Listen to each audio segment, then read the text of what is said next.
Bueno, después de esto que toca el carozo,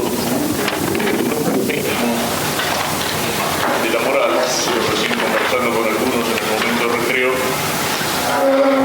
el influjo que esto tiene, porque uno puede decir, bueno, pero ¿cuántos son los fieles cristianos que han leído a Ranner, a Helena, a Becle, a todo ese tipo? Yo decía lo mismo que, qué sé yo, ¿cuántos son las personas en el mundo que han leído El Capital de Marx? Evidentemente son poquísimos, incluso entre los mismos marxistas, ¿cierto? Sin embargo, esas ideas desviadas, aunque se estén escritas en un lenguaje tan complicado y en un volumen tan pesado que se resulta ilegible, van bajando a la praxis a través de una serie de escalones. Es decir, hay alguien que lo digiere, que lo manifiesta en alguna forma más simple, eso pasa luego a la divulgación. Es decir, todos estos principios es importantísimo. Muchas veces en el terreno de la moral se discute sobre aspectos concretos, qué sé yo, la anticoncepción sí, la anticoncepción no, justicia esto, lo otro, o la masturbación, tal cosa, tal otra, pero no se puede mantener el nivel ahí, digamos, porque todas las desviaciones y los errores que aparecen en terrenos concretos surgen o nacen de alguna forma de estos errores que se encuentran en el plano de los principios. Por supuesto, estas cosas no serán materia de predicación o ni siquiera de catequesis, pero es importante que nosotros las tengamos bien claras. Teniendo en cuenta eso, bueno, vamos a divagar un poco sobre dos o tres temas que nacen de aquí, que entran en el tema de la moral particular. Empezando la divagación, quisiera, no sé si algunos tal vez lo conocen, pero quisiera presentarles el libro de Romano Amerio, Iota Uno.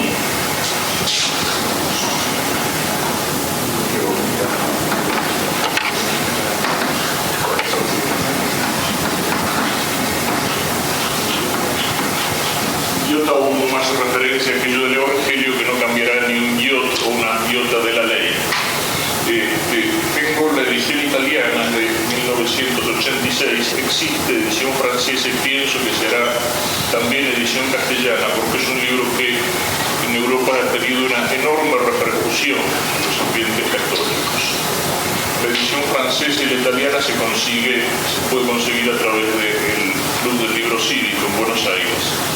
Y si sale la edición castellana, creo que vale la pena tenerlo, leerlo, porque es una especie de resumen. Pero algunas veces hacía referencia a un libro que yo llamaba El bestiario más perfecto de los errores modernos, que era Las cuestiones candentes para el cristiano de la A a la Z, publicado por la editorial Herder. Como estaba en forma de diccionario, ahí concentraba casi todos los errores, pero ahí, digamos, a favor de los errores. Esto sería una especie de antología al revés, hecho con un fuerte espíritu crítico.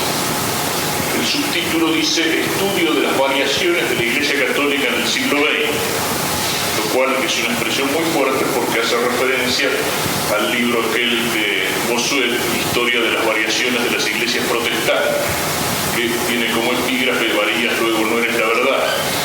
Ciertamente no es a la conclusión que llega, sin embargo es tal vez la crítica más fuerte y concisa, a pesar de la extensión, de muchos de los errores contemporáneos que se andan difundiendo por ahí. Ciertamente es duro en algunas de las afirmaciones o de las expresiones, pero uno podría decir que llega hasta el límite que es posible sin entrar en los excesos del lefebrismo, al cual concretamente cuando se produce la consagración de los obispos y encima Romano Amerio públicamente rechaza o condena, diciendo lo del lefebrismo no es solución por más que la crisis sea una crisis grave. La enorme variedad de temas que toca tiene una extensa parte sobre la moral, lo cual indica de qué manera se han difundido allí estos problemas. Empieza con las virtudes teologales, trata la fe, la esperanza, la caridad, luego el tema de la ley natural, el divorcio, la sodomía, el aborto, el suicidio, la pena de muerte, la guerra, la moral de situación, globalidad y gradualidad, la autonomía de los valores, trabajo, técnica y contemplación, y Pasa de allí algunos temas de doctrina social antes de entrar en el ecumenismo, los sacramentos, la reforma litúrgica, la teodicea, la escatología, el matrimonio. Es decir, amplísimo, y ciertamente su nombre, creo, no tengo la referencia bien concreta, creo que es italiano o suizo-italiano, por lo menos reside en el norte de Italia o en Suiza. Me han dicho que es laico y que es un hombre de 82 años. Ciertamente con una claridad mental y una claridad de exposición, un espíritu crítico e incisivo. Esto lleva a algo que se deduce un poco de lo que hemos venido viendo y que está excelentemente sintetizado en la frase del jesuita norteamericano que leyó Miguel en lo anterior. No es problema de opiniones teológicas que pueden discutirse dentro de un pluralismo, sino que estas posiciones llevan a una fe distinta, es decir, una fe que es distinta de la fe católica. Y creo que es el problema más profundo que se plantea actualmente en la Iglesia.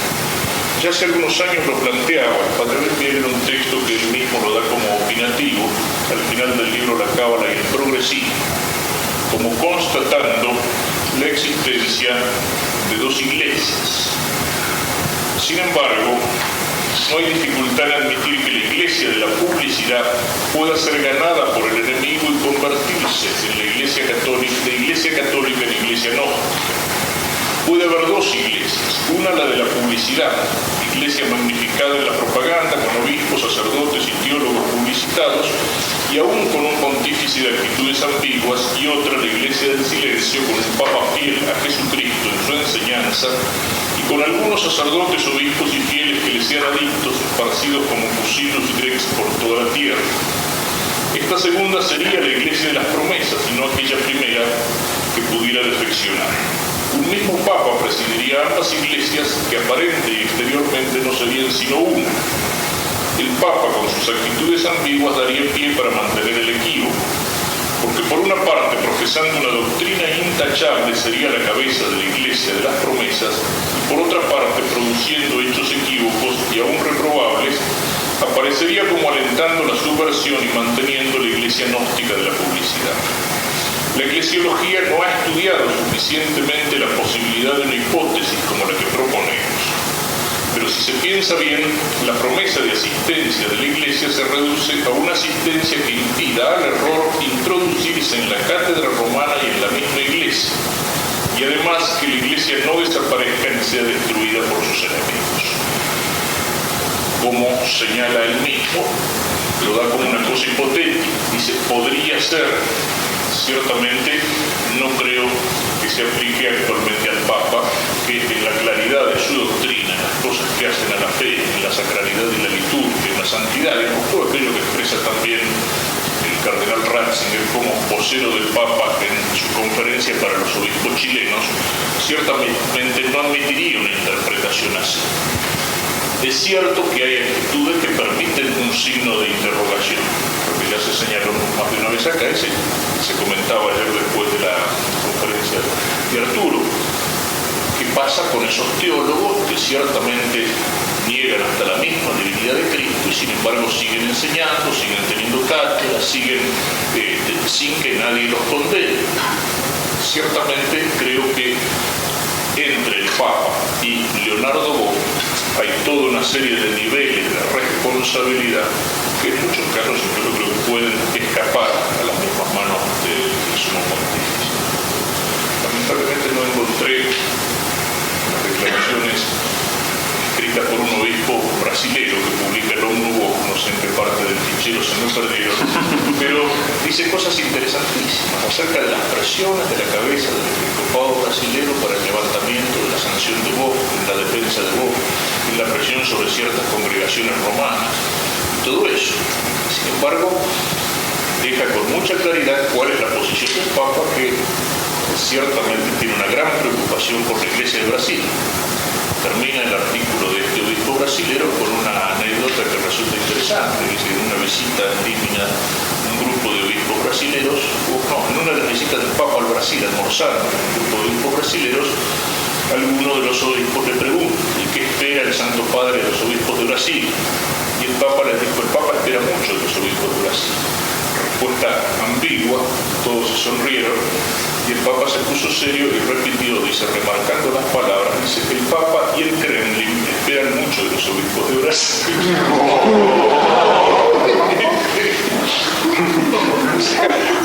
Una de las dos cosas. Bueno, ¿a dónde voy con todo esto? A que creo que si hay un núcleo en la expresión de Romano Amerio y en la expresión del Padre Meigiel que es real, es que actualmente en estas discusiones teológicas que trascienden el plano de lo discutible, es decir, de lo que podría ser un legítimo pluralismo de escuelas o de opiniones, nos llevan a la realidad de que dentro del único cuerpo visible de la Iglesia de Cristo existen de alguna manera como dos iglesias que son esencialmente distintas. Eso aparece en los temas que se han venido tratando. En el tema que se trataba ayer a la noche, mirando a Jesucristo, ayer a la mañana, mirando al hombre, hoy a la mañana. En los dos niveles, en el nivel de Dios y en el nivel del hombre, esto aparece claramente. Mirando a Jesucristo, ayer se expusieron todas aquellas teorías que hacen de Jesucristo un mero hombre. Mirando al hombre, hoy se expusieron todas aquellas teorías que hacen del hombre un ser puramente natural y que niegan el orden sobrenatural de la gracia y la vocación sobrenatural del hombre. Las dos cosas pretenden ser originales, o sea, es lo que sostienen los últimos teólogos de avanzada, los libros de moda y todo eso. Y sin embargo, como suele pasar, es muy difícil inventar cosas nuevas. Cuando uno después de una reflexión y de una meditación, por ejemplo, sobre un evangelio del domingo, en una charla, en un retiro, uno cree haber descubierto una genialidad, tiempo después se entera que eso mismo lo decía algún padre del siglo III y tal vez mucho mejor que uno, o un autor espiritual que uno no había leído. Bueno, a los herejes les pasa lo mismo. O sea, creen estar en la última y lo que están haciendo es volver a cosas muy antiguas. En última instancia, ¿qué diferencia hay entre todos los teólogos de la liberación y el arrianismo que niega la divinidad de Cristo y que hace de Cristo un mero hombre? Hay una diferencia de expresión. O sea, Cristo es un hombre que tiene una conciencia particular del Padre, una apertura trascendental. Bueno, es lo mismo. Los arrianos no lo decían así, pero es un Cristo que se hace meramente hombre. Y en el plano que está, digamos, en el paso de la doctrina a la práctica, en la moral, la negación de la gracia. Es decir, aquella síntesis difícil que ustedes conocen por el Tratado de Gracia entre la gracia y la libertad. Y la Iglesia, enfrente a esas dos cosas, siempre ha sostenido una postura en la cual está la síntesis de las dos: la gracia de Dios y la libertad del hombre. Aun cuando toda la discusión Bañez-Molina nos señale que es difícil conciliarlos, pero de hecho esas dos verdades hay que salvarlas. Y de ahí se caen como dos vertientes aquellos que niegan la libertad del hombre para poner el acento en la gracia, Lutero, y aquellos, Pelagio, que niegan la gracia para poner el acento en la libertad del hombre. Podemos decir que toda esta postura moderna es de alguna manera una resurrección de Pelagio. Pelagio sigue teniendo actualidad, no es solo un monje del siglo IV. O sea, Pelagio es actual en muchos niveles. Pelagio es actual en todo el utopismo contemporáneo, también expresado hasta en el título de aquella obra de Thomas Molnar, el utopismo como herejía perenne. Todos aquellos que creen que se puede construir un paraíso en la tierra. Los liberales del siglo pasado o los positivistas del siglo pasado que creían que se llegaba a ese paraíso por una evolución del hombre o por el progreso de la ciencia y de la técnica, trágicamente desmentido por las realidades que siguen. El marxismo que cree que se llega a ese paraíso a través de la lucha de clases, etc. Entra en la mentalidad cristiana cuando uno ve en la vida espiritual solo un esfuerzo ascético y prescinde de ese trabajo de la gracia y de la conciencia de que es el Espíritu el que trabaja en nosotros y que todo nuestro esfuerzo ascético es tratar de no probarlo, de dejarlo trabajar y dejarnos llevar por él, dejar a la Virgen que nos moldee, como diría San Guillermo de Montfort. Entra en la mentalidad del cristiano medio que cree que se santifica por sus obras. Yo no robo ni mato, hago el bien que puedo, ¿para qué necesito rezar? ¿Para qué necesito ir a misa? Es decir, la actualidad de Pelagio.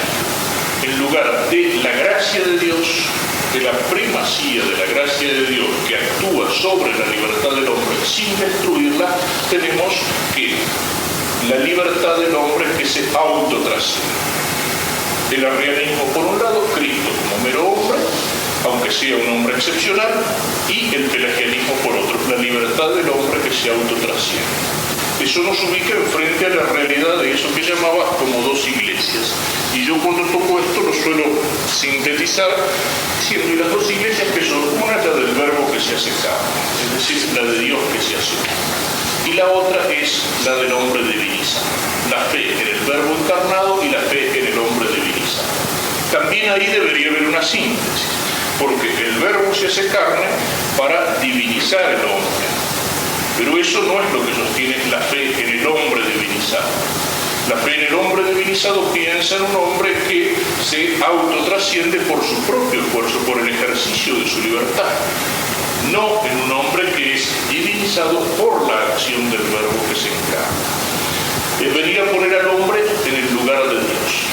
Aquello que en el plano de la doctrina social definía uno de los doctrinarios, digamos, de los primeros autores de la doctrina social de la Iglesia, los primeros pensadores que influyen en la redacción de la Rerum Novarum, diciendo que la revolución es el querer edificar la sociedad sobre la voluntad del hombre en lugar de querer edificar sobre la voluntad de Dios. El hombre en el lugar de Dios. En última instancia es la primera tentación, la de la primera serpiente, cuando dice, seréis como dioses. Esto lo podemos ubicar, pensé un poco el primer tema que quería señalar, en una consecuencia mirando al organismo de la vida sobrenatural en su aspecto principal, que es el de las virtudes teologales. Nosotros sabemos la relación que existe entre la gracia, que ocupa el lugar del alma, y las virtudes teologales a través de las cuales esta gracia actúa. La gracia como hábito indicativo que eleva al hombre a participar de la naturaleza divina, y las virtudes teologales que producen en nosotros, son causa en nosotros de la vida de Dios. En la fe por la cual conocemos a Dios, con un conocimiento que participa del conocimiento con el que Él mismo se conoce, la esperanza por el que confiamos en Él y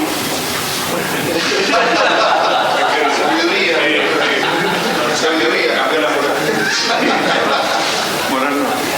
el reemplazo, decíamos, se da aquí.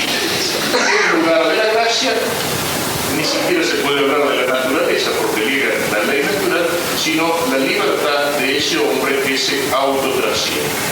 Es decir, no es el hombre divinizado por la gracia como don, sino el hombre divinizado por su propio esfuerzo, por su autorrealización, por su autotrascendencia. Dios que se hace hombre y el hombre que se hace Dios.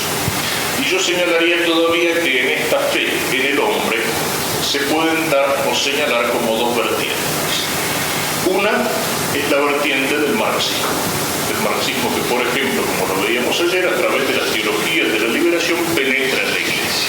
El marxismo es la divinización del hombre, pero entendiendo al hombre es la esencia del ateísmo marxista. No está tanto en la negación de Dios, sino en colocar al hombre desalienado en el lugar de Dios, aquello que ya se encuentra en Feuerbach. Pero entendiendo al hombre como lo entiende el marxismo, es decir, la esencia del hombre no se realiza en cada individuo, sino que se realiza en el hombre colectivo. Es la divinización del hombre colectivo, del hombre social. Y la otra, no sé bien qué título ponerle, pero es la que podríamos llamar psicología. Es decir, la que confunde lo psíquico con lo espiritual, rebajando lo espiritual al nivel de lo psíquico. Y es la que uno encuentra más frecuentemente en tantos ambientes cristianos que no están en la teología de la liberación, ni en la lucha de clases, ni en la opción por los pobres malentendida, sino que están en ese nivel de la sensiblería, de todo aquello que podríamos llamar un humanismo de tipo horizontal. Es lo que se expresa en tantas canciones, en tantos gestos que tienden a hacer de la liturgia algo horizontal, es decir, donde se pierde la dimensión de la trascendencia al desacralizarla para permanecer solamente en la dimensión del otro, en el tomar la mano, en el sonreírse, en el caminar juntos, en las postales de las Paulinas con las frases, en el hecho de que uno encuentra en las santerías cada vez menos estampas religiosas que tengan motivos religiosos, sino motivos humanos. Si uno mira incluso las agencias, tipo Paulina, tipo Guadalupe, ¿qué es lo que encuentra ya? El niño sonriendo, los novios caminando de la mano, el anciano pidiendo limosna, el obrero trabajando. O sea, en el centro está el hombre, no por una afirmación intelectual, sino por una consecuencia práctica. O sea, en esos dos niveles se da.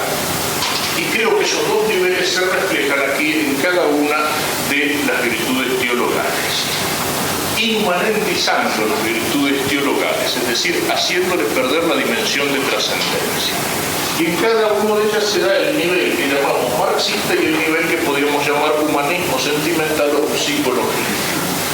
Se da en la fe, con respecto a la teología de la liberación, lo señala expresamente el documento de la Congregación para la Doctrina de la Fe. Una inmanentización de las virtudes teologales. O sea, ¿cómo entiende la fe los teólogos de la liberación que hacen uso del análisis marxista? También se deduce de lo que se hablaba ayer de Cristo, del reino que se hace, de Dios que se hace historia. La fe es un compromiso con la historia. ¿Cómo se la entiende en el otro nivel? En el de la psicología. Ustedes ya conocen la frase porque se la he citado un montón de veces. La teología de la fe en el otro nivel, en el del humanismo horizontal, es la de Palito Ortega. Yo tengo fe. Es decir, es la reducción de la fe a una confianza y la reducción de la fe a una confianza sensible o sentimental. Y la reducción de la fe a una dimensión horizontal donde la confianza es confianza en el hombre. Recuerdan todo aquel proceso de vaciamiento del contenido de la fe. Aquel proceso que comienza cuando Lutero, sin negar el contenido de la fe, le quita importancia a ese contenido al quitarle todo valor salvífico. Y entonces la fe queda reducida a una fe fiducial, a una fe que es confianza. Cómo ese proceso va evolucionando hasta llegar con Schleiermacher en el pietismo a una fe que es expresión del sentimiento religioso y cómo eso penetra con el modernismo en el catolicismo, ubicando la fe en el plano de la confianza y de la confianza sentimental. Aparece entonces la fe vaciada de contenido, por una parte para ser rellenada con el contenido marxista, por otra parte para ser rellenada con un contenido meramente humanista. Hay un texto que también muchos de ustedes lo conocen, pero que vale la pena recordarlo, sobre el bautismo como sacramento de la fe, y que publicado en el boletín del CELI, Centro Ecuménico de Relaciones Internacionales, que es una expresión de todos los movimientos cristianos socialistas del mundo, un boletín de tipo informativo. Y en este boletín se describe el bautismo en Estados Unidos dentro de uno de los grupos de cristianos para el socialismo, el bautismo de Rebecca Raleigh, hija de una familia del grupo Washington. Aquí aparece claramente cómo al deformar el sacramento de la fe se deforma la misma concepción de la fe. Después de un himno que se llama Los Santos de Dios, el guía habla sobre el don del Espíritu Santo y dice: el bautismo implica recibir un don objetivo de Dios, el don del Espíritu Santo, simbolizado por el agua vertida sobre la cabeza de Rebeca. Además, el bautismo liga la vida de Rebeca a la muerte y resurrección de Jesús, lo que es simbolizado por su inmersión en el agua y su salida del agua para una nueva vida en Cristo. Hasta aquí correcto. Estos dos símbolos implican un vuelco de la condición egotística de la naturaleza humana, pues se trata de pasar de la explotación al servicio de los otros, de la preocupación por protegerse a la disponibilidad para asumir los riesgos, del seguimiento de los falsos ídolos o sistemas a un compromiso cada vez más grande en la lucha por la justicia para todos, Tal vuelco no puede venir solo de la buena intención. Es un don que viene de afuera, de nuestros hermanos y hermanas que están comprometidos en esta causa, no de la gracia. Y del Espíritu de Dios que trabaja en ellos y que ayudará a Rebeca a caminar por la vía de la nueva creación y de la cruz. Y tenemos ya expresada esa inversión total de la fe, que es compromiso con la historia. Incorporación a la comunidad de los creyentes, dice el guía. Como en la familia humana muchas cosas son dadas objetivamente a un niño antes que éste pueda comprenderlo subjetivamente o pueda asumir lo que le es legado. Rebeca está siendo incorporada a una comunidad de creyentes que ya están comprometidos a servir nuestro pueblo por la búsqueda de la justicia y de la liberación. Rebeca deberá apropiarse la inteligencia de este espíritu que actúa entre nosotros poco a poco. Las promesas bautismales son la expresión del compromiso de los creyentes.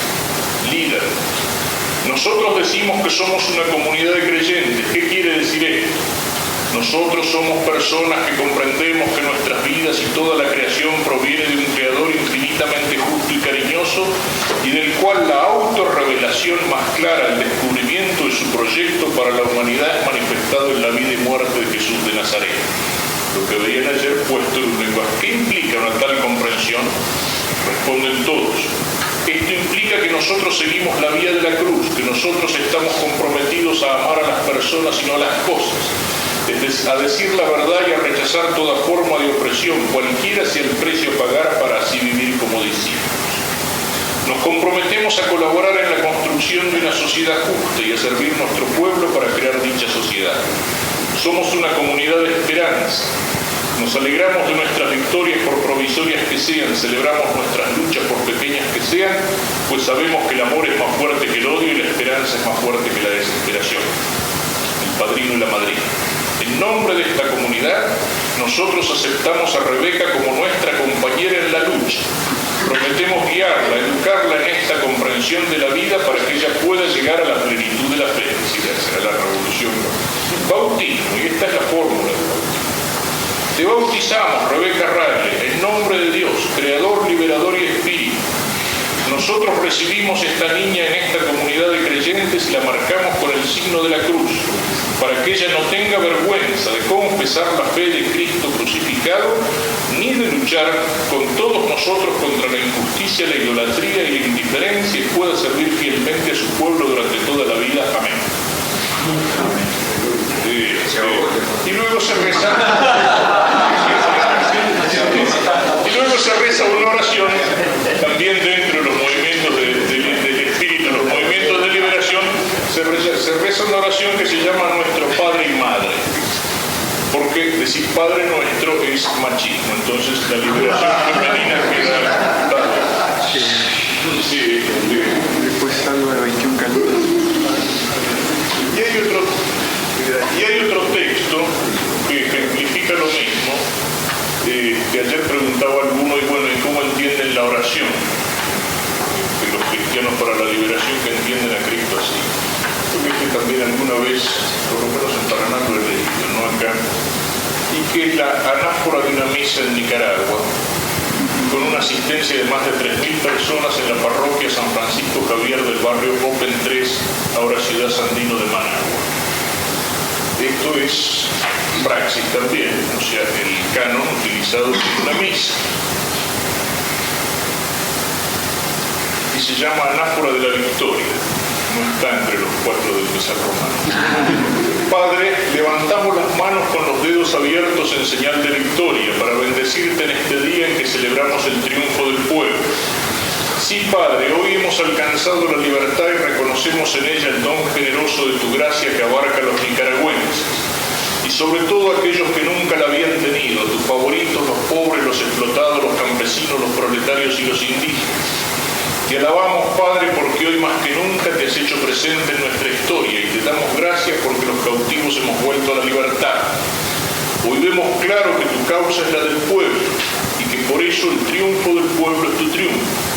Hoy es el día en que los presos salen de las cárceles, los perseguidos y los clandestinos vuelven a la luz. Hoy es el día en que hemos conquistado la paz.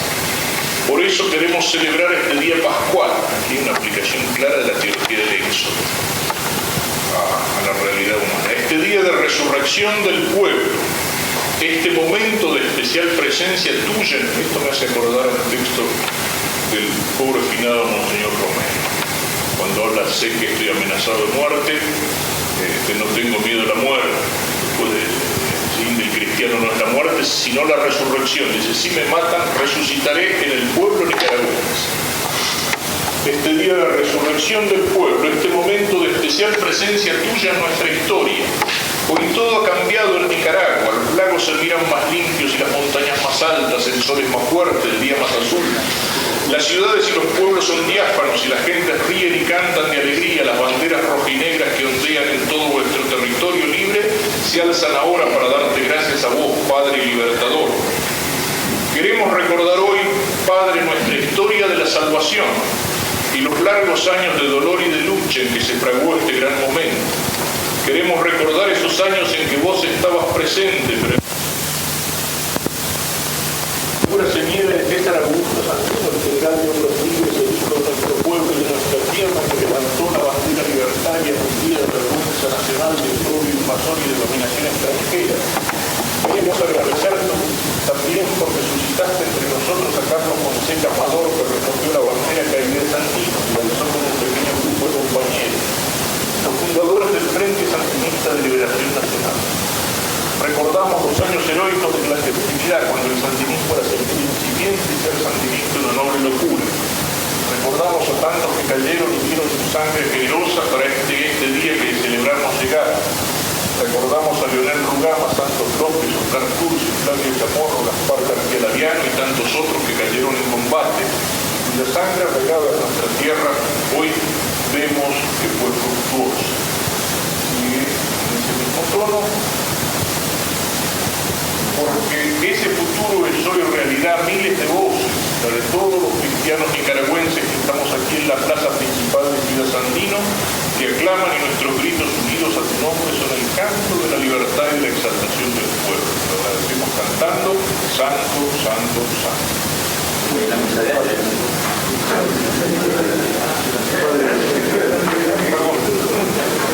Nos sentimos partícipes de tu espíritu y nos remitimos en esta celebración, Jesús, máxima celebración cristiana y por cristiana revolucionaria, para excitar la esperanza en la consumación del triunfo que hoy se inicia y simbolizar la comunión fraternal. Reunidos alrededor de esta mesa hacemos el recuerdo de Jesús, que en la última cena se despidió de los suyos, partiendo el pan, bendiciéndote y repartiéndolo mientras decía, tomen, coman. Es decir, en ese momento se ubica la consagración. No solamente, digamos, el sacramento de la fe, sino la culminación o el misterio de la fe que está en la Eucaristía. O sea, un trayecto, porque es no el único, pero un ejemplo clarísimo de que allí, si se sigue hablando de fe y utilizando el lenguaje religioso, ese lenguaje está vaciado de todo contenido y no es más un lenguaje cristiano. No se lo puede ubicar como una escuela teológica distinta, ni siquiera como una escuela litúrgica distinta. En la fe se dan entonces esas dos expresiones, el vacío de su contenido para llenarlo por una confianza de puro sentimiento o el vacío de su contenido para rellenarlo con el pensamiento marxista que entiende la fe como el compromiso con la historia. En la esperanza también lo ubican. Yo suelo señalar la deformación actual de la esperanza como una judaización de la esperanza. También se hizo referencia a esto aquí. Es decir, la esperanza deja de ser esperanza personal y deseo de la vida eterna en un más allá para ser esperanza colectiva y esperanza inmanente. Por eso la teología del éxodo. En el éxodo tenemos dos aspectos, un aspecto negativo y un aspecto positivo.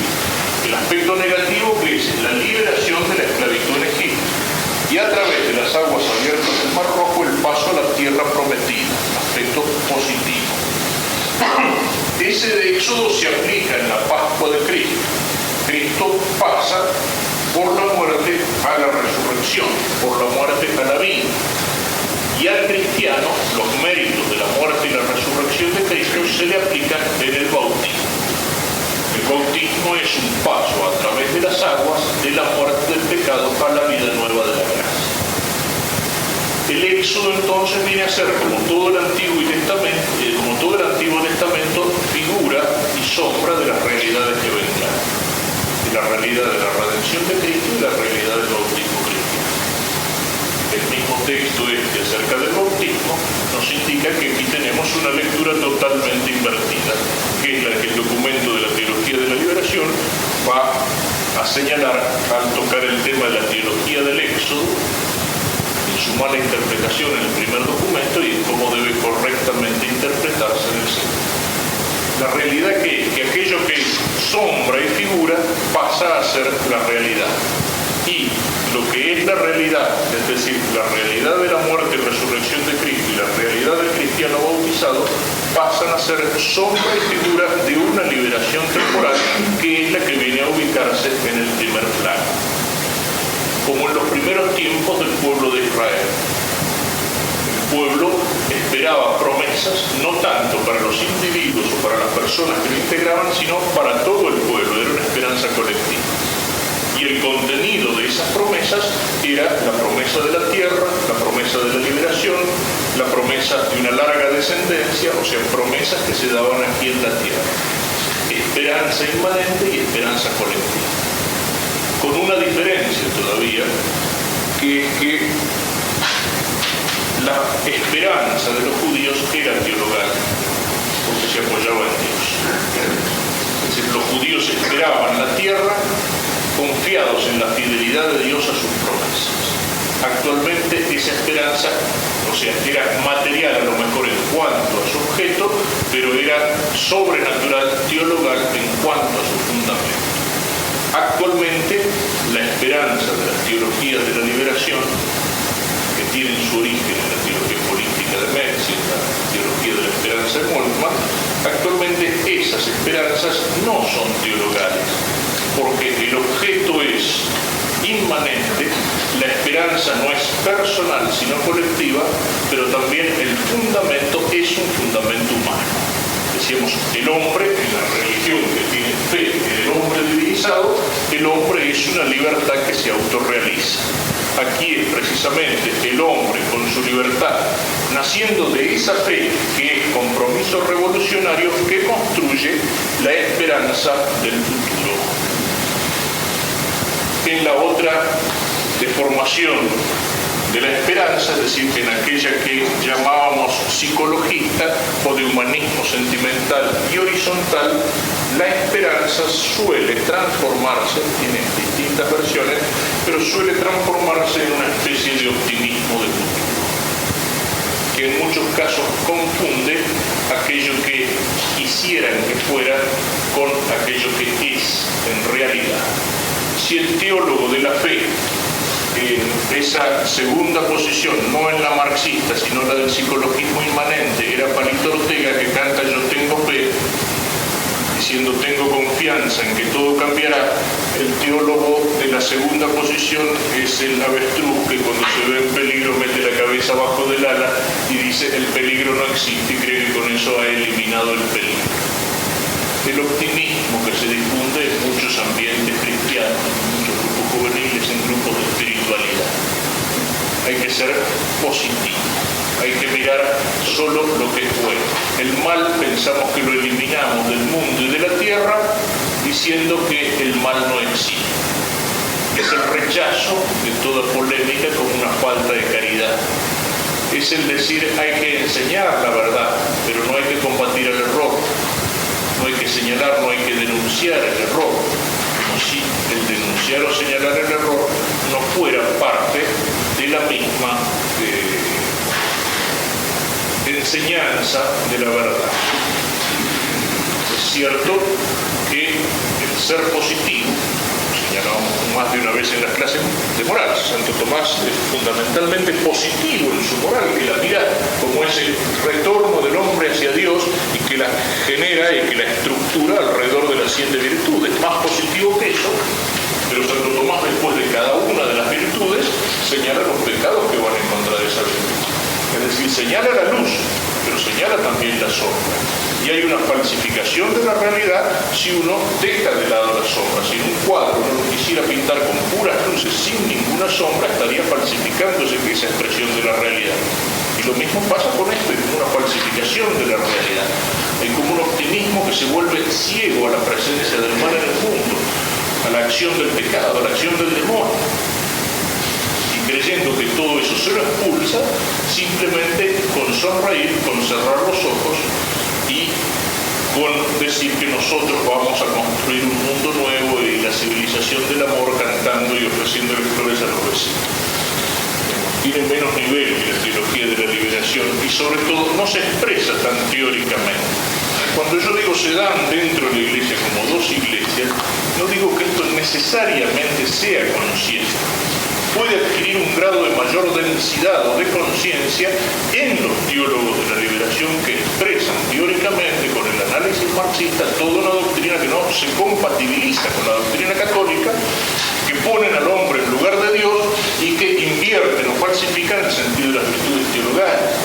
Pero en la mayor parte de ese cristiano medio, de ese muchacho que pertenece a un grupo juvenil donde se le va infiltrando, inculcando este espíritu, yo creo que no hay ninguna conciencia de que le está poniendo al hombre en lugar de Dios. En el carismático que después de un ejercicio de oraciones, de gestos, de no sé qué cosa, siente que el Espíritu Santo irrumpe dentro de él y lo hace hablar en lengua, levantar los brazos, ponerse a cantar, no hay normalmente conciencia de que lo que irrumpe dentro de él no es el Espíritu Santo, sino su propio subconsciente, su subjetividad excitada y exaltada hasta llegar a un grado de histerismo que puede abarcar incluso fenómenos de tipo parapsicológico. Cree que es el Espíritu Santo y no se da cuenta que hay como un desdoblamiento de su personalidad. En todas ciertas formas, digamos, de aparicionismo, de búsqueda de lo milagroso, en la difusión de las sectas curativas y todo eso, ¿qué es lo que existe? Hay una confusión de lo psíquico con lo espiritual. Hay estados psíquicos anímicos que pueden afectar o que pueden influir incluso en la curación de enfermedades, pero sobre todo por un proceso de sugestión. El espíritu está ausente, no tiene nada que ver el espíritu. Es lo mismo que cuando uno piensa que participa comunitariamente en una misa porque llega a un estado emocional, a un estado afectivo de comunicación con lo que lo están rodeando allí. Cuando se ha vaciado a lo mejor el contenido profundo de la misa, cuando la Eucaristía en la práctica, aunque no sea teóricamente, pero se está transformando la Eucaristía en una especie de símbolo del amor comunitario, etc. Confusión de lo psíquico con lo espiritual, interpretación o lectura de lo superior por lo inferior, y todo eso lleva a quedarse en un nivel de horizontalidad. Lo mismo que se expresa en la música. Si uno toca el tema de la guitarra o la rechaza, no es solamente por un gusto musical más o menos. Hay música que mueve, como saben, música que mueve el alma y música que mueve el traje. Hay música que se dirige, hay música que se dirige al cuerpo. Hay música y mientras más fuerte es el ritmo de la música, toca con más fuerza los sentidos y toca con más fuerza la excitabilidad de los sentidos. Y hay música que eleva el alma. La música que se queda en los sentidos impide al hombre incluso trascender hacia lo sobrenatural. Claro que es más difícil llegar a captar lo otro porque supone un refinamiento, pero hay música que eleva hacia lo espiritual aunque uno no sea un técnico en música. Y ahí es donde se hay que ubicar el problema de los instrumentos. No es que me gusta o no me gusta la guitarra, me gusta, pero me gusta fuera de la misa. Ubicada en la misa y en ese espíritu y en esa cosa que se dirige a la sensibilidad y en ese culto o en esa liturgia desacralizada que mira solo el plano horizontal y el plano del otro y no el plano de la trascendencia y la profundización en el misterio, se podría decir sin exagerar que la guitarra se transforma en el instrumento litúrgico de la religión del hombre o del culto del hombre. ¿Por qué? Porque todo aquello a lo cual se dirige queda en el nivel horizontal, queda en el plano del hombre. Y no solamente no conduce hacia la trascendencia o a la penetración en el misterio, sino que dificulta la trascendencia o dificulta la penetración en el misterio. Eso mismo es lo que pasa con esa esperanza. Bueno, y por último, en la caridad. No abundo aquí, simplemente señalo las dos cosas. Ya conocemos que hay una caridad que no mira la dimensión dimensión de la trascendencia. O sea, no mira la caridad como amor que nace de Dios y que, naciendo de Dios a través de Cristo, se comunica al hombre y que, penetrando en el hombre y asumido por el hombre en una respuesta libre de amor, se difunde también en el sentido horizontal hacia el prójimo. La dimensión vertical desaparece y la caridad queda en una filantropía, queda en una sensibilidad horizontalista, queda en el encuentro con el otro, queda en la comunicación, etc. Esto en el psicologismo horizontalista, en el humanismo horizontalista. Y en el pensamiento marxista, en el pensamiento de la teología de la liberación, la caridad ¿con qué se identifica? La caridad se identifica con la lucha de clases. Si la fe, compromiso con la historia, si ese compromiso con la historia me lleva a la construcción de un paraíso aquí en la tierra a través del esfuerzo del hombre, a través de la lucha revolucionaria, la caridad, es decir, el amar al otro, ¿qué es? Es el compromiso en esa lucha que es entendida por el pensamiento marxista y por los principales teólogos de la liberación en su seguimiento, es entendida como un compromiso con la lucha de clases que es el motor de la historia. Ya es algo que tiene sus raíces hace unos cuantos años, en la década del 50, cuando estaba de moda el tema de los sacerdotes obreros. Uno de los estribillos frecuentes en los ambientes que giraban alrededor de eso, o en la literatura que miraba esos temas, era exaltar como un ejemplo de caridad la solidaridad que muestra el proletariado. Recuerdo un libro de un autor francés sobre la experiencia de los sacerdotes obreros, donde aparecían muy claramente todas estas cosas invertidas, no todavía en una mentalidad marxista, pero sí en una cierta mitificación del trabajo como tal y de lo humano como tal, donde